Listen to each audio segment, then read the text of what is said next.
Sud Radio, le journal des sports. Bonjour mon cher Jules Boscherini. Bonjour mon cher Maxime Yedo. L'actualité sportive avec vous, et quand on parle pas rugby sur Sud Radio, on parle football avec la 14e journée de Ligue 1 qui s'est ouverte hier soir par une victoire du Stade Rennais face à Metz. Et oui, 1-0 sur la pelouse de Metz à Saint-Symphorien, victoire sur la plus petite des marques pour les hommes d'Habib Bey.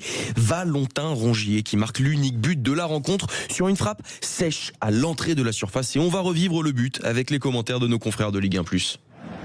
Il a été contré là encore, vigilant Jean-Philippe Gebama. Moussa Tamari a trouvé une fenêtre de centre avec Brel Mbolo. Le jeu de corps avec cette fois-ci encore Valentin Rongier, une fois pour régler, deux fois pour cadrer le premier but de Valentin Rongier, celui qui tient la barre quand le navire tangue. Un succès qui fait du bien pour Rennes puisque le Stade Rennais remonte à la 4e place. De quoi donner le sourire à l'entraîneur Habib Bey qui garde tout de même la tête froide. Et donc petit problème qui arrive de son, avec ça un arrive, voilà, qui garde c'est pas bien grave. La tête froide, mais il y a d'autres matchs, voilà, la Ligue 1 qui continue aujourd'hui avec 3 rencontres et surtout la rencontre entre Monaco et le Paris Saint-Germain à 17h. Le Paris FC lui reçoit Auxerre et à 21h Marseille accueille Toulouse. Fini le foot parce qu'on repasse au rugby sur Sud Radio, la radio du rugby bien évidemment, et qui dit vendredi dit aussi Pro D2. Avec une très belle 12e journée de championnat qui s'est achevée hier soir par la victoire de Vannes 36-15 contre Agen. Des Bretons qui s'imposent à la maison avec le bonus offensif pour reprendre seule la tête du classement. Une performance rendue possible par 2 hommes, David Chéry et Michael Rourou, tous les deux auteurs d'un doublé. Et on va revivre le 2e essai de ce dernier avec les commentaires de Cyprien Bétou. Qui vient de le trouver son alignement, auteur de déjà 2 essais sur Meaux. Est-ce qu'il va en marquer un 3e? Est-ce qu'on va lui lâcher le ballon? J'ai l'impression que c'est pas prévu. Et si, c'est Michael Rourou qui va aller se le payer, et tout seul. 5e essai, 5 essais à 1. Ça fait donc 34-10 pour Vannes face à Agen avant la transformation. Et dans les autres résultats de cette 12e journée, c'est Dax qui réalise le gros coup. C'était dans le derby face à Mont-de-Marsan.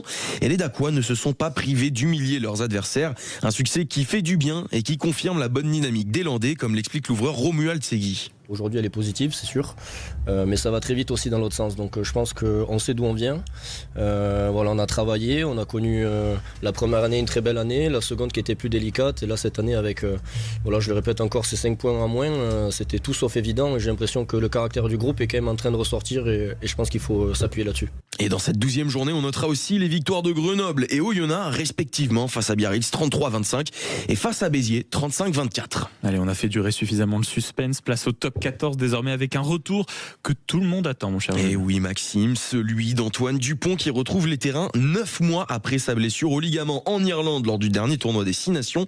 Une très bonne nouvelle pour les champions de France, d'autant plus que la star de l'équipe de France a déjà retrouvé ses marques, comme l'explique l'entraîneur Jean Bouilloux. Je pourrais même pas y répondre tellement que c'est un joueur différent, donc oui, de suite il a repris ses marques. Voilà, c'est un joueur tellement talentueux et de haut niveau, et puis aussi, avec aussi une forme d'autorité, donc sur le jeu. Donc on a retrouvé l'Antoine qu'on avait quitté il y a 9 mois ou je sais plus combien de mois en arrière.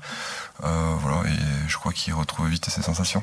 Et Antoine Dupont qui ne débutera pas la rencontre, qui sera sur le banc ce soir face au Racing, mais il devrait rentrer et je pense que ça fera très plaisir aux supporters du Stade Toulousain.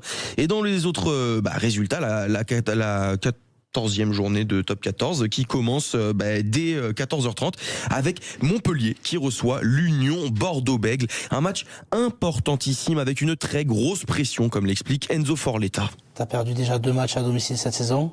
C'est un objectif loupé parce qu'on avait pour objectif de pas perdre à domicile cette saison. Donc voilà. Bien sûr qu'on a la pression parce que c'est champion d'Europe en titre, d'énormes qualités qui va venir ici en plus en ayant perdu le match à domicile. On sait qu'ils vont être revanchards et qu'ils vont venir ici avec des intentions. Donc oui, grosse pression.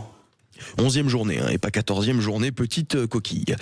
Et dans les autres résultats, dans les autres rencontres, le multiplex à 16h35, Clermont Stade Français, Aviron Bayonnais contre Lyon, Castres Olympique Perpignan et encore Toulon Montauban. Et puis on vous l'a dit, ce soir, Toulouse Racing 92. Et celui qui ne s'est jamais absenté de l'antenne, ce n'est pas Antoine Dupont, mais c'est vous, mon cher Jules Boscherini. On vous retrouve naturellement pour le journal des sports à 9h.